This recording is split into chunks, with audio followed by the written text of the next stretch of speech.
Ciertamente de parte de ellos, Él es blasfemado, pero por vosotros es glorificado. Así que ninguno de ustedes padezca como homicida, o ladrón, o malhechor, o por entremeterse en lo ajeno. Pero si alguno padece como cristiano, no se avergüence, sino glorifique a Dios por ello. Porque es tiempo de que el juicio comience por la casa de Dios. Y si primero comienza por nosotros, ¿cuál será el fin de aquellos que no obedecen al Evangelio de Dios? Y si el justo con dificultad se salva, ¿en dónde aparecerá el impío y el pecador? De modo que los que padecen según la voluntad de Dios, encomienden sus almas al fiel Creador y hagan el bien. Muchos cristianos no han entendido lo que es la vida cristiana. Y uno de los ejemplos que la Biblia usa, o una analogía para comparar qué es la iglesia, es el matrimonio. Y en el matrimonio, muchos de ustedes que también están recién casados, tenemos siempre ideas de las telenovelas y fueron felices el príncipe y su amante, o su amiga o su esposa, por los siglos de los siglos. Y viene la luna de miel y se acaba la luna de miel. Y comienzas a descubrir, ah caray, ¿con quién me casé? O ah caray, yo no sabía, chiquita, que tenías ese genio. Y yo no sabía que eras tan flojo. Ni sabía que dejabas tus calcetines que huelen a queso manchego cuando te levantas de la cama. Y comenzamos en el matrimonio a salir de la burbuja y del mundo ficticio y fantasioso en el que creíamos que era casarse. Y no sabemos que el matrimonio es algo por lo cual toda la vida se tiene que luchar. Nunca habrá un matrimonio perfecto. Nunca habrá un hombre perfecto. Nunca habrá una mujer perfecta. Por eso el matrimonio es para dos discípulos de Cristo. Un hombre y una mujer que siguen a Dios, es como un triángulo. Y mientras más sigue el hombre a Dios, Dios está hasta arriba y la mujer también. Mientras más seguimos a Dios, más cerca estaremos el uno con el otro. Bueno, la iglesia es lo mismo. Hay cristianos que les han hablado, no, la iglesia cristiana es Disneylandia, Reino Aventura, todo peace and love. Nunca va a haber problemas, nunca va a haber fricciones. Y cuando entramos a alguna iglesia o en las iglesias a las que ustedes han asistido, van a encontrar, ¿verdad?, que la iglesia es una mezcla de cizaña con trigo. Que la iglesia es un cuerpo de creyentes mezclados con personas que han entrado del mundo y que entre nosotros necesitamos entender que va a haber fricciones, malos entendidos, contiendas, que doña Pachita ya le hicieron cara de hamburguesa y no quiere regresar. Que porque en esa iglesia, muchos me dicen, es que en esta iglesia o en aquella iglesia a donde yo iba, no había amor. Y el problema está en eso, que entramos a la iglesia creyendo que todo es maravilloso y que estamos en un ejército. Somos soldados en un campo de batalla, en un mundo ocupado por el enemigo, donde nosotros vamos de paso. Todo lo que construyamos, todo lo que invertamos en este mundo, se va a quedar. Y cuando este mundo sea destruido, lo único que va a sobrevivir son las almas. Son las almas. Y esta es la razón por la cual debemos vivir por las almas y poner como prioridad las almas que Jesucristo ganó en una cruz con su propia vida. Todos los cristianos vamos a experimentar pruebas. Vean ustedes aquí antes de Pedro se encuentra Santiago en el capítulo 1. Santiago era hermano de Jesucristo. Fue uno de los hermanos de Jesucristo, Santiago. Y él está escribiéndoles a los cristianos que comenzaron a ser perseguidos por el Imperio Romano. Y vean ustedes el consejo que Santiago comienza a delinear. Santiago 1, versículos 2 y 3. Hermanos míos, tengan por sumo gozo cuando se hallen en diversas pruebas, sabiendo que la prueba de vuestra fe produce paciencia. Sabemos entonces que todos nosotros vamos a ser examinados por Dios. Las pruebas, que son muchas, hay familiares pruebas en tu iglesia, en tu trabajo, con tus amistades, como matrimonio, con tus finanzas. Dios prueba el corazón. Y dice Santiago, no se sorprendan, no se maravillen de que de repente hay muchas pruebas. Y en lugar de que la oposición y las pruebas puedan menguar nuestro ánimo, dice Santiago, ¿verdad? Está probándose nuestra paciencia y nuestra fe. Vean ahora aquí, le damos vuelta a Primera de Pedro, otra vez, capítulo 1. Y dice el versículo 6 y 7, en lo cual vosotros se alegran ahora, aunque un poco de tiempo, si es necesario, tengan que ser afligidos en diversas pruebas, para que sometida a prueba vuestra fe, mucho más preciosa que el oro, o sea, ¿por qué tiene que probar Dios nuestra fe? Porque es lo más valioso que Dios nos ha regalado. Lo más grande que tenemos es la fe. Y si queremos agradar a Dios, lo tenemos que agradar a través de la fe. Porque sin fe es imposible agradar a Dios. Por lo cual tenemos que entender por qué vienen pruebas, por qué me robaron mi coche, por qué tuve este problema con mi esposa, por qué este problema con mis hijos, por qué este problema en la iglesia, por qué este problema en el trabajo, por qué está el mundo ahorita como una olla hirviendo, donde las naciones están a un punto de una conflagración internacional.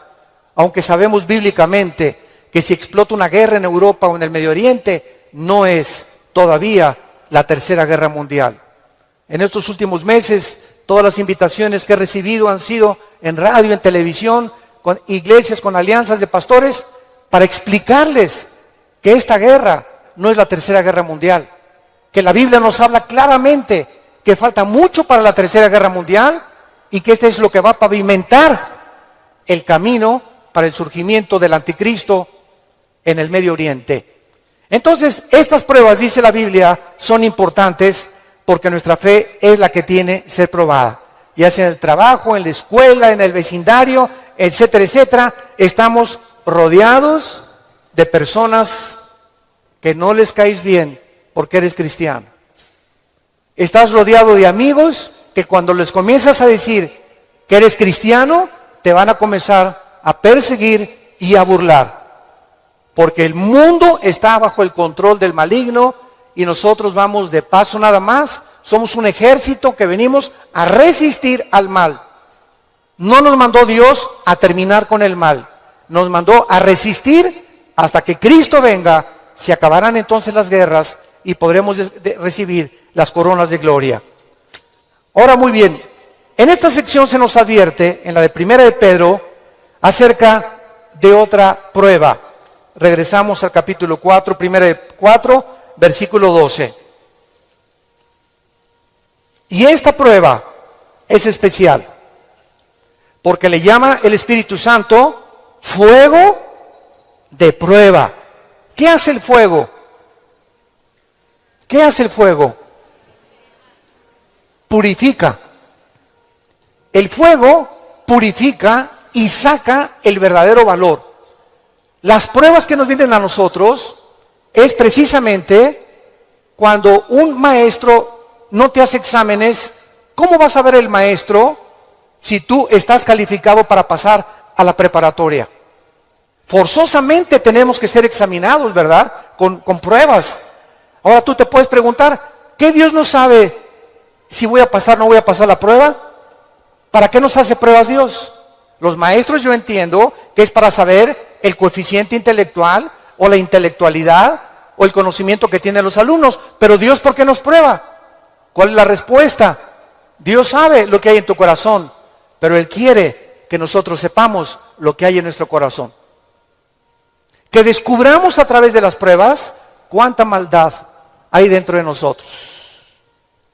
Cuántas cosas hay dentro de nosotros que necesitan ser quemadas todos los días. ¿Cuántas cosas hay dentro de nosotros? Porque aunque seamos cristianos, seguimos teniendo el potencial de ir en contra de las leyes de Dios.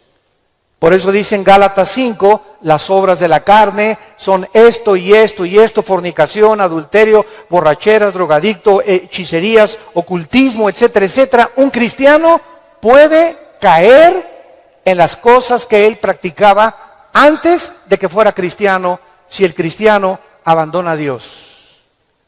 Y cuando descubrimos la maldad que hay dentro de nosotros, ¿qué podemos hacer? Gritar como Pablo en Romanos 7, miserable de mí, en mí no mora el bien que quiero hacer no lo hago, lo que no quiero hacer eso hago. Entonces encuentro que en mi mente me dice, no fumes. El cigarro te va a molar los dientes, la lengua, la faringe, el esófago, la tráquea, los pulmones, el corazón. ¿Y por qué sigo fumando? Veo otra ley. Mi mente me dice, estás mal, pero mi corazón me dice, hazlo. Y mi carne le gana a mi razonamiento.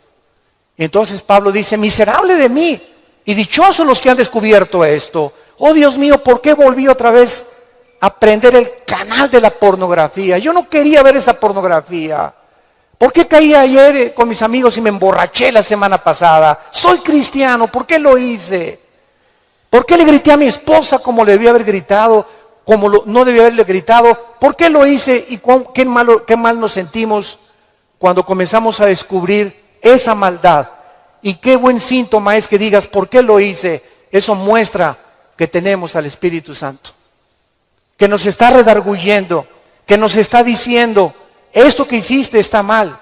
Antes lo hacías y no te importaba y te dormías ni pedías perdón. Pero ahora cuando pecamos nos damos cuenta, nos entristecemos, nos llenamos de una ansiedad tremenda en el corazón porque no tenemos paz. Es la paz que nos quita Dios hasta que vengamos a la cruz y le pidamos perdón y la sangre de Cristo nos limpia de todo pecado. Pero esta es la razón por la cual las pruebas Dios nos las manda, para que vayamos evaluándonos honesta, íntegra y sinceramente en qué nivel nos encontramos de espiritualidad. Vayamos a Santiago capítulo 1 otra vez con este versículo y vamos a ver algunas verdades prácticas antes de desarrollar el pasaje que acabamos de leer. Veamos algunas verdades prácticas de las pruebas. En primer lugar, las pruebas son algo común en la vida cristiana. Dice Santiago, cuando os halléis en diversas pruebas. En segundo lugar, estas pruebas, van a venir en diferentes categorías. De repente, estás tranquilo, eres deportista, tomas vitaminas, estás perfectamente sano y te vas a hacer unos exámenes de sangre y las radiografías y la biometría hemática de sangre te dice el médico, tiene usted cáncer, o tiene usted diabetes, o padece usted un problema, ¿verdad?, renal, etcétera, etcétera. En el momento que oímos esa noticia, toda nuestra vida cambia. En ese momento dices, ¿qué me está pasando? ¿Cómo me pudo suceder esto a mí? Fue una prueba de fuego. O de repente tu hijo cayó y chocó, o tu hija se mató, o tu esposo se murió, o se cayó tu casa, o se incendió tu coche. Nunca sabemos qué va a suceder el día de mañana. Entonces tenemos que estar preparados para entender que estamos en un mundo donde somos vulnerables y donde cualquier cosa puede suceder y Dios lo va a permitir con un propósito siempre, siempre santo que va a resultar para un bien. Cuando oigas ese accidente, de esa enfermedad y de ese problema, no lo entendemos. ¿Qué está pasando en la iglesia? ¿O qué pasó en mi casa? ¿O qué pasó con el gobierno? ¿O un golpe de estado? No entendemos cuando explota una bomba. Hay mucho humo y no se puede entender qué es lo que está pasando. ¿Qué verdad? No hay verdad. ¿Será mentira? ¿Será melón? ¿Será sandía?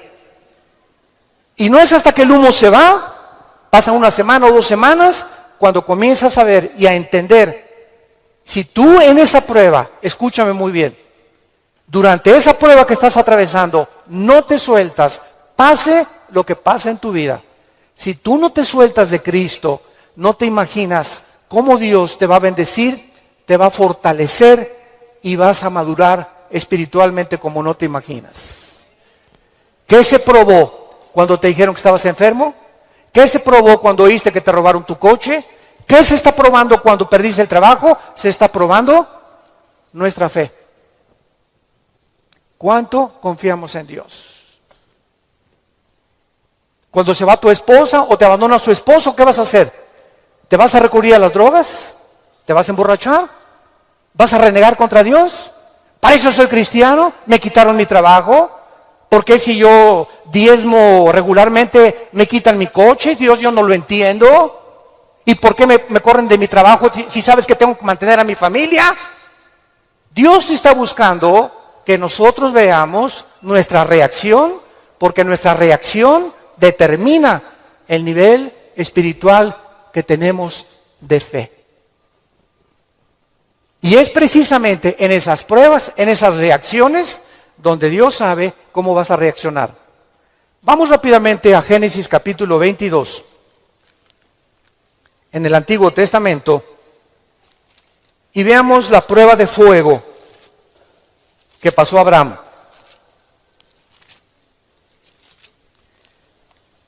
Abraham ya era un hombre maduro,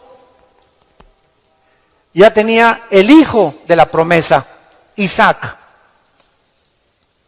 Y a Abraham se le llama en Romanos capítulo 4 el padre de la fe. Por algo será, ¿verdad?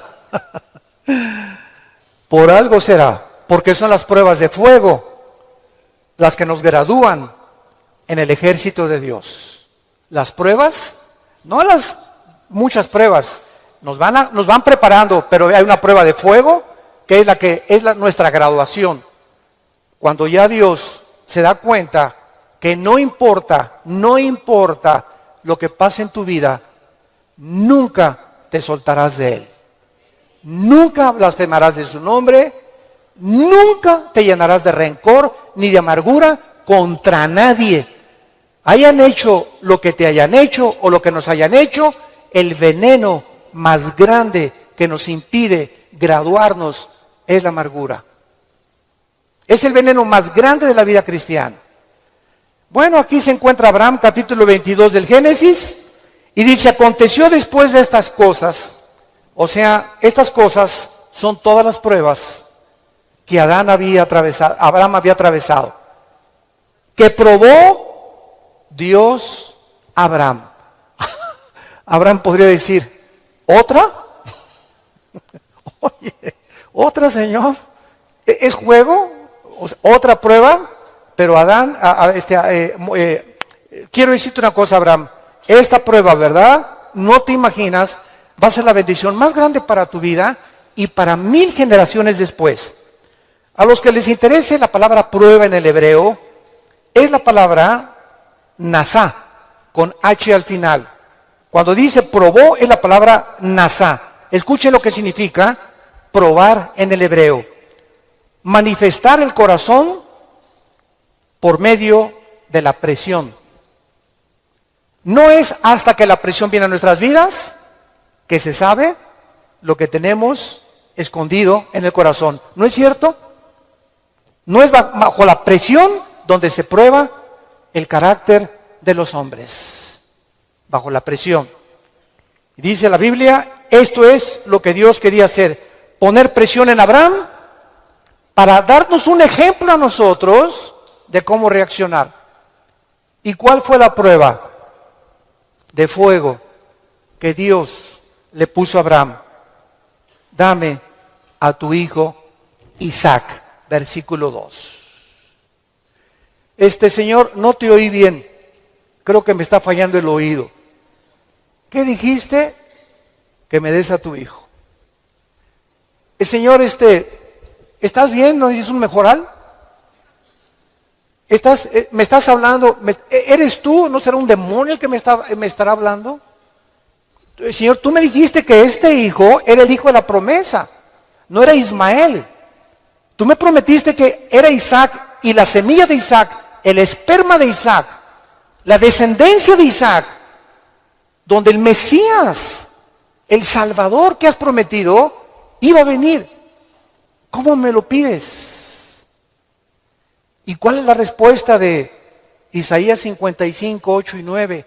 Mis pensamientos no son vuestros pensamientos, y mis caminos no son vuestros caminos, ovejas santas, amadas de Dios. Así como los cielos son más altos que la tierra y mis pensamientos más altos que ustedes, así es como yo tengo que pensar para que ustedes comiencen a entender que yo no pienso como ustedes y que la fe es mantenerte de pie y seguir creyendo aunque no haya explicación inmediata. Señor, no entiendo qué pasó con mi casa, no entiendo por qué perdí el trabajo, no entiendo lo que está pasando, no entiendo esto, no entiendo aquello, pero como dijo Job, aunque tú me matares, seguiré confiando en ti. Y seguiré esperando y sabiendo que cuando se disipe el humo y entienda tus caminos, tienes algo mejor para mi vida. Esa es la fe. ¿Y qué hizo Abraham? No abrió la boca, no discutió. No vemos aquí que se puso al brinco con Dios. Abraham, Isaac, ven hijo mío. Muchachos, los siervos de Abraham, traigan la leña. Y entonces los dejó ahí en el monte a los siervos y agarró a Isaac y comenzaron a subir al monte Moriah. Escuchen, el monte Moriah fue donde Dios no perdonó a su hijo. Dios perdonó a Isaac, pero Dios no perdonó en el mismo monte a su hijo Jesucristo 4000 años después. Y cuando iban camino al monte, le dice Isaac a Abraham, Padre, ¿dónde está el sacrificio? Y Abraham no le dice nada. Dios proveerá. Y entonces se acuesta Isaac y lo amarra a Abraham, y cuando levanta la mano, dice el versículo 10 y el versículo 11, y extendió Abraham su mano y tomó el cuchillo para degollar a su hijo. Entonces el ángel de Jehová le dio voces desde el cielo y dijo, Abraham, Abraham. Y él respondió, heme aquí. Y dijo, no extiendas tu mano sobre el muchacho, ni le hagas nada, porque ya conozco que temes a Dios, por cuanto no me rehusaste darme a tu hijo. Dios, síganme con cuidado, no estaba buscando el sacrificio de Isaac. Dios estaba buscando el sacrificio de las emociones y los sentimientos de Abraham.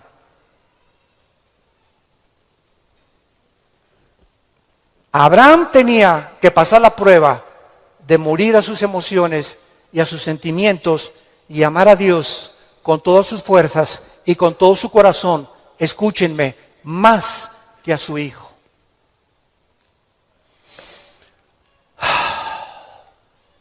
En el Nuevo Testamento se acercaron a Cristo, se los voy a explicar con más detalles, y le dijeron, ¿cuál es el más grande mandamiento? Y contestó Jesucristo, amarás a Dios con todo tu corazón, con todas tus fuerzas y con toda tu alma, y a tu prójimo como a ti mismo. Muy bien, hace algunos años yo le pregunté, orando le pregunté a Dios, porque alguien me metió una idea satánica, un ateo, en un hotel, me acuerdo que se acercó y me dice, oiga señor Alducin, el Dios que ustedes adoran es un misógeno, es un ególatra, es un Dios que solamente busca a Él, a Él, a Él. Que nada más dice, ámame a mí con todo tu corazón, más que a tu esposa, más que a tus hijos. ¿Cómo puede ser esto posible? Me dijo este ateo.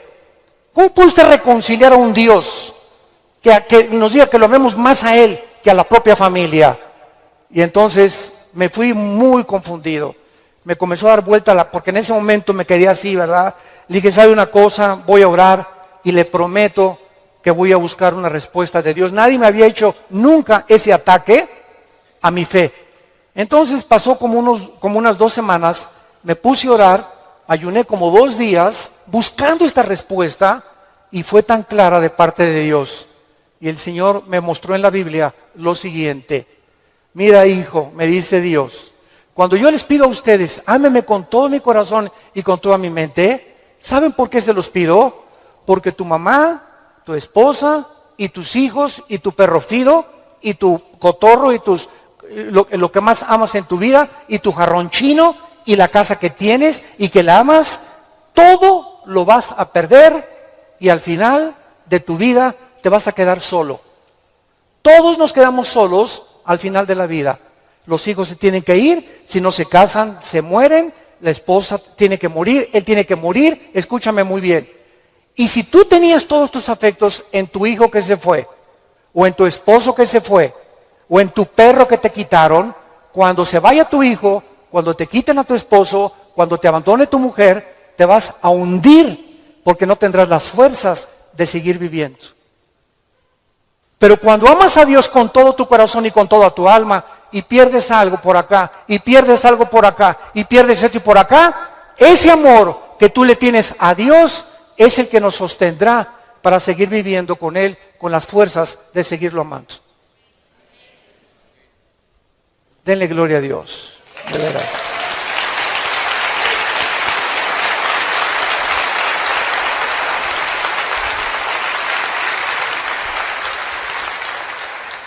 La fe es creer aunque no entendamos. Si Dios lo dijo, tiene una razón. Detrás de cada mandamiento de Dios se encuentra la sabiduría de Dios. Cuando Dios le dice a los jóvenes, no forniquen ni tengan relaciones sexuales antes de casarse, gritan los jóvenes y protestan los jóvenes. ¿Nos quieres quitar la felicidad? ¿Qué tiene? ¿Así nos vamos a conocer mejor antes de casarnos? Pero detrás de esa prohibición que Dios tiene es el inmenso amor que Él nos dio desde la cruz. Por amor te lo digo, jovencita, te dice Dios, por amor que te tengo, joven que me escuchas. Tú no te imaginas las consecuencias de la fornicación. Vas a los 18, 19 años a ver crecer tu pancita, te vas a tener que salir de la escuela, él va a resultar con que no te quiere. Es increíble que por no haber puesto ustedes freno en sus relaciones meses antes, hayan ustedes acabado en un pecado que se llama la fornicación. Dios es sabio y nos dice a los casados, no cometerás adulterio. Dice Salomón en Proverbios 6, versículo 32, el que comete adulterio es falto de entendimiento, corrompe su alma el que tal hace. El que comete adulterio echa a perder su matrimonio, sus hijos, los celos, la infidelidad, que tarda años en poder levantarse. ¿Y todo por qué? Por tu ego, por tu orgullo, por tu vanidad de querer irte con una muchacha más joven o con otro hombre sin tomar en cuenta a tu propia familia. Es el ego siempre el enemigo de nuestro Dios. Dios sabe por qué nos da las provisiones que nos da, porque nos ama y quiere lo mejor para nuestra vida. Y finalmente aquí en estas verdades prácticas en Santiago encontramos también, ¿verdad?, que las pruebas prueban la fe que tenemos y la fe nos muestra cuánto confiamos en Dios. Dice en el Salmo capítulo 11, versículo 1 y 2. En Jehová he confiado. ¿Cómo decís a mi alma que escape al monte cual ave? Porque aquí los malos tienden el arco, disponen sus saetas sobre la cuerda, para asaetear en oculto a los rectos de corazón. Si hubo un hombre perseguido, calumniado, vituperado, despreciado entre los héroes de Dios, fue el rey David. A los 17, 18 años, lo ungen, Samuel, tú vas a ser rey de Israel. Ah, dice David, qué suave. Bueno, pasaron casi 12 años, vean esto. Desde que lo ungen con sus hermanos, pasaron 12 años, hasta los 30 años de edad. 12 años de pruebas. El hombre que Dios había escogido para sentarlo en el trono de Israel, tenía que ser probado. Y tenía que ser probado en la amargura, en el rencor, en la confianza en Dios, en saber que no importa, aunque me rodee un ejército y aunque miles de amenazas, Dios es mi salvación, mi fortaleza y mi luz. ¿De quién temeré? Dice el Salmo 27. ¿De quién temeré? Es el temor dentro de nosotros lo que nos impide confiar en Dios. Ay, tengo temor que si me entrego a Dios me va a pasar esto. O tengo temor que si hago estas cosas me va a pasar aquello. Ese temor lo tienes que vencer. Porque Dios no nos ha dado espíritu de temor, sino de valor, de poder y de amor propio. Entonces tenemos que entender que las pruebas forman parte de la vida cristiana. Regresamos a nuestro pasaje de 1 de Pedro y examinémoslo rápidamente. Dice nuestro pasaje: no se sorprendan, amados, del fuego de prueba que os ha sobrevenido, como si alguna cosa extraña aconteciera. Número 1, se nos advierte cómo no debemos de reaccionar. Con sorpresa. No debemos reaccionar con sorpresa. No puedo creer lo que me está pasando. Más te vale que lo creas.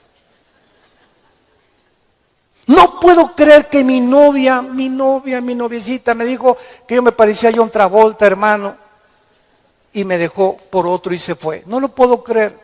No puedo creer que mi esposo me haya abandonado. No puedo creer que este negocio haya caído. No puedo creer, yo fui fiel en mi trabajo y me corrieron, hermano, del trabajo. No lo puedo creer. Más te vale que lo sigamos creyendo. No nos sorprendamos, es una prueba. Cualquier cosa que afecte tu vida, tu estabilidad emocional o física, son pruebas. Entendámoslo. Dios es un Dios que nos tiene que probar. Y estas pruebas son para nuestro bien. Y vamos a descubrir en las pruebas que Él es real, que Él sana, que Él restituye, que Él vindica, que la oruga y el saltón te robaron, Dios te lo va a devolver 10 veces más. Pero es esa fe la que Él está tratando de desarrollar en nuestras vidas, porque es mucho, mucho más preciosa que el oro. Dice en 1 de Pedro 5:10, mas el Dios de toda gracia, que nos llamó a su gloria eterna en Jesucristo, escuchen bien, santos de Dios, después que hayáis padecido, ¿cuánto tiempo? No toda la vida es la Inquisición por el amor de Dios. No toda la vida como llegó una hermana, ay, pastor, ¿qué le pasa a doña Chole? Pues sigo con pruebas. Hermana, tengo 5 años que la conozco y usted ya le ganó a Job. No me diga que en 5 años Dios no la ha dejado descansar. Ese no es el Dios que servimos. Dice claramente que las pruebas son temporales, de vez en cuando Él cree conveniente que la necesitamos atravesar. Después que hayáis padecido un poco de tiempo, vean ustedes el propósito. Él mismo os perfeccione, afirme, fortalezca y establezca después de las pruebas.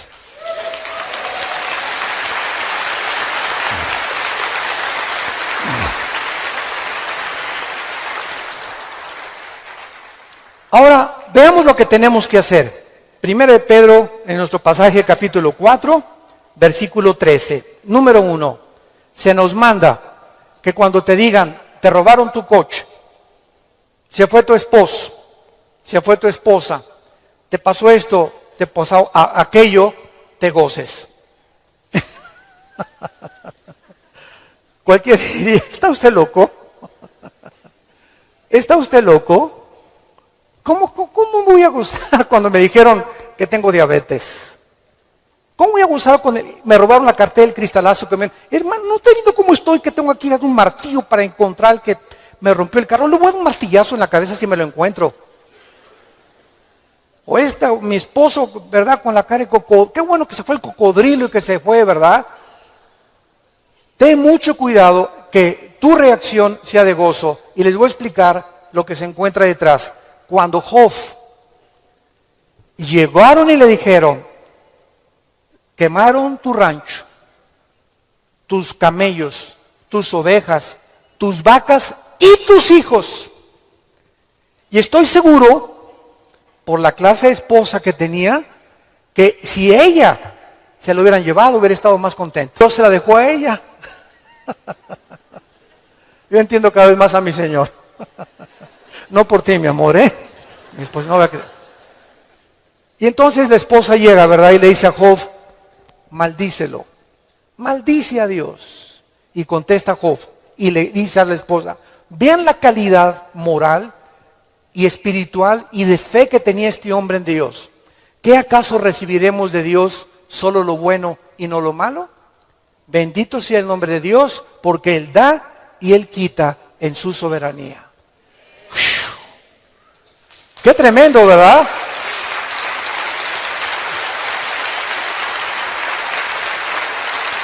¡Qué tremendo!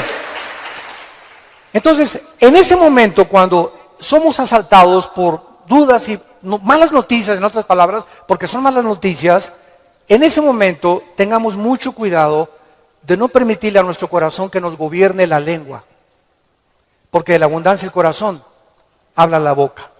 Entonces, en lugar de proferir maldiciones o acusaciones, o eres tú Dios, o compartirlo con otras personas, híncate. Filipenses 4, 6 y 7. Híncate y dale a conocer a Dios. Señor, no entiendo lo que está pasando. No entiendo por qué me pasó esto. ¿Por qué esta enfermedad? Oh Dios, no entiendo, pero quiero seguir confiando en ti. Solo te pido que mientras esto pasa y no lo entiendas, me fortalezcas y me muestres la razón para que yo pueda seguir bendiciéndote y adorándote. Es el tiempo más difícil de nuestra vida cuando no entendemos lo que está pasando. Vamos rápido a 2 Corintios capítulo 12.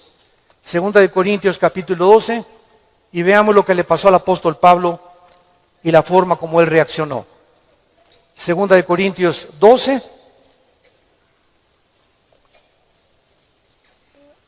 Pablo fue uno de los pocos hombres, junto con Enoc y Elías y el apóstol Juan, que subieron al cielo.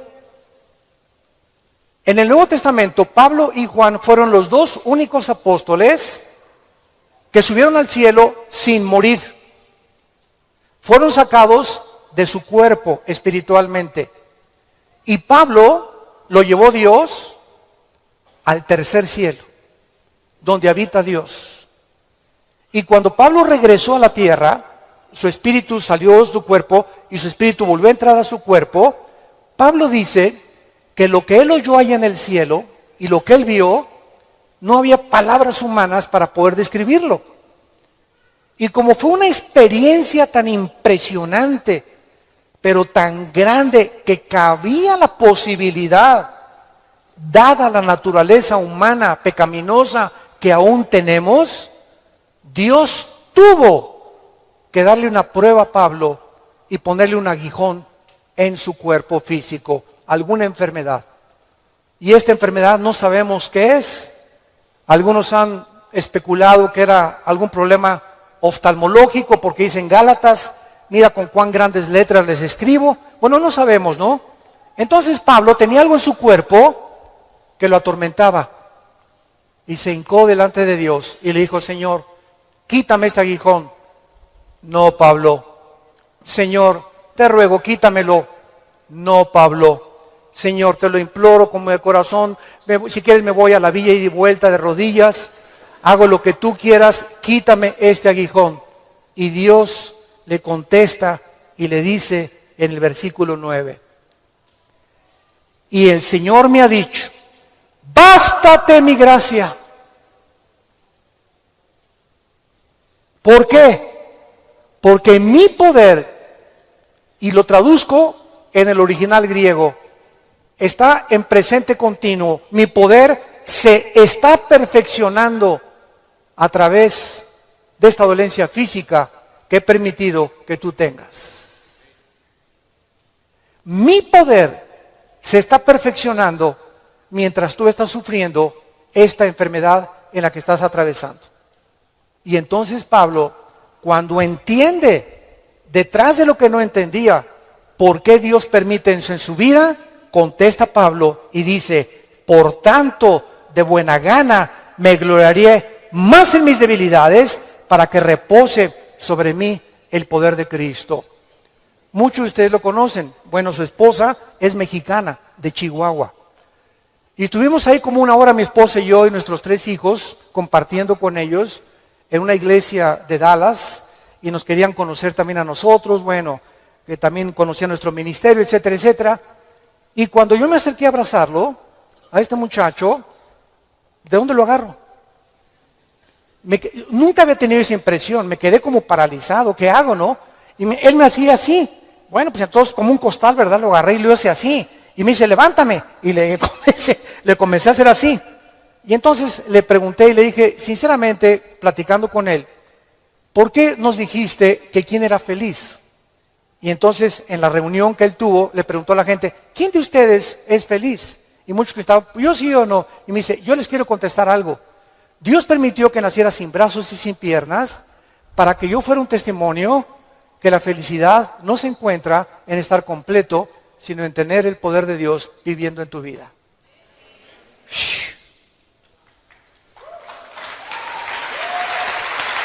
¡Qué tremendo!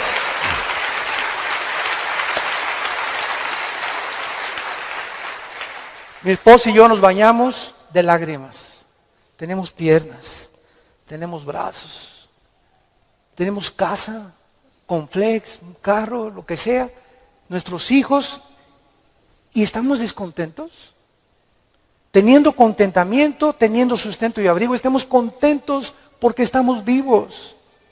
Nosotros estamos completos y él era más feliz que la mitad de los que fueron a escucharlo.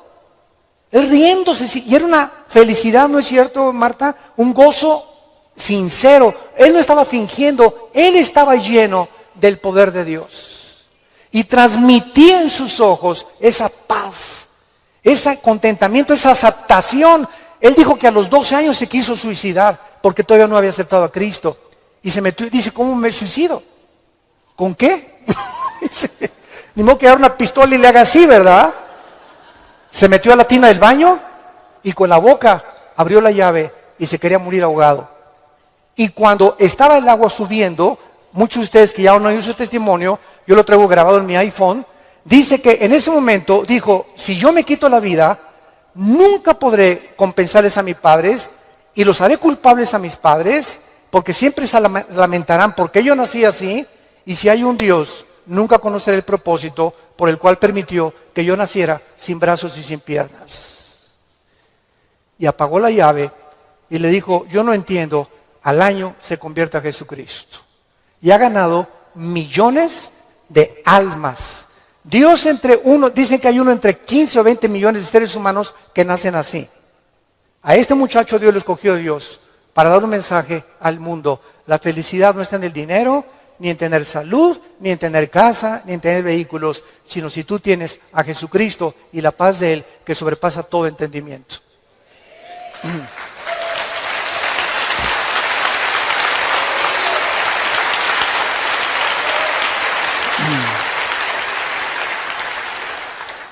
Y finalmente, regresamos a nuestro pasaje de 1 de Pedro capítulo 4, dice así, gócense, versículo 13, por cuanto son participantes de los padecimientos de Cristo, para que también en la revelación de su gloria se gocen con grande alegría. En penúltimo lugar, las pruebas nos están haciendo parecernos más a Jesús. Porque es precisamente en las decepciones, en las desilusiones, en las traiciones, en la persecución, en el abandono de tu esposa, de tu esposa, en la muerte, etcétera, etcétera, en todas estas cosas que forman parte de la vida, donde comenzamos a entender que no nos sorprendamos, estamos en un mundo muy feo, donde el pecado abunda.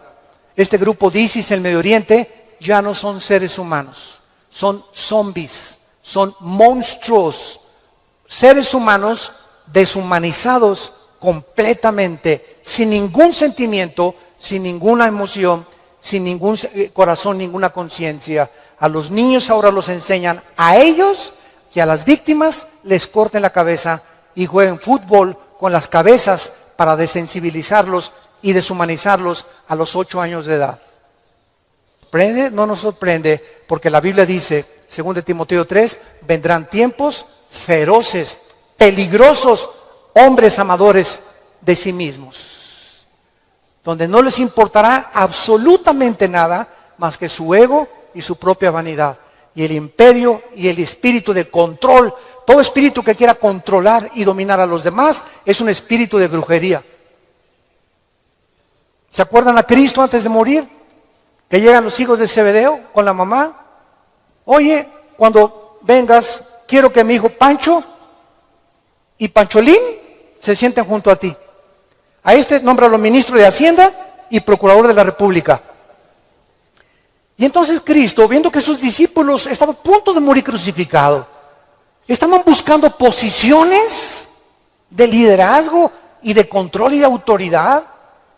Y les dije, Cristo, eso los reyes de la tierra, los gobernantes buscan estas cosas, dominar y controlar a los demás. Y esta es la razón de tantas dictaduras y tantos gobiernos estatistas y totalitarios, personas que quieren seguir gobernando y tener el control de las gentes, pero en ustedes no debe ser así.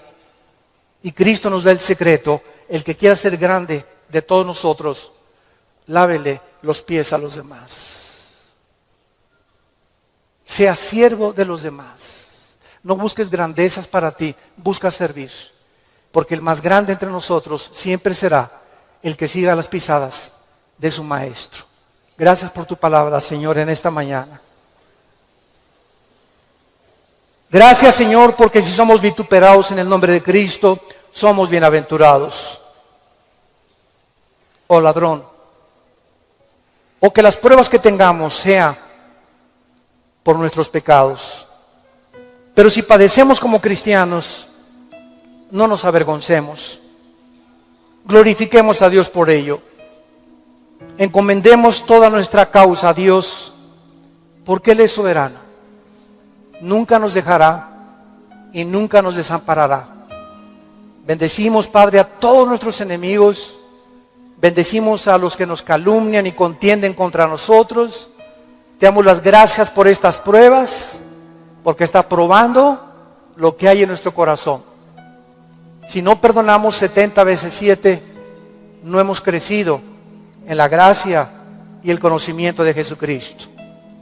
Si hay alguna persona en esta mañana que aún no tiene a Jesús, que aún no tienes este corazón que Dios quiere que tú tengas, esta comprensión de la vida espiritual y de lo que es la iglesia y el cristianismo, ven a la cruz, entrégale tu vida diciéndole estas palabras ahí con todo tu corazón: Señor mío y Dios mío, te pido perdón por mi vida, por mis pecados, por mi rebelión a mandamientos que antes no entendía.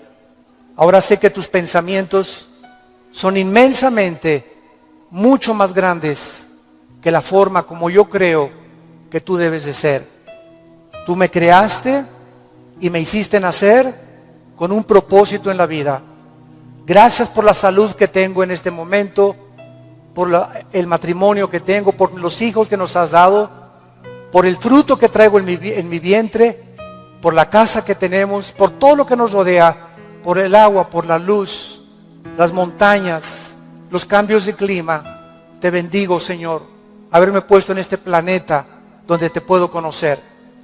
Creo que en la cruz pagaste con tu sangre por...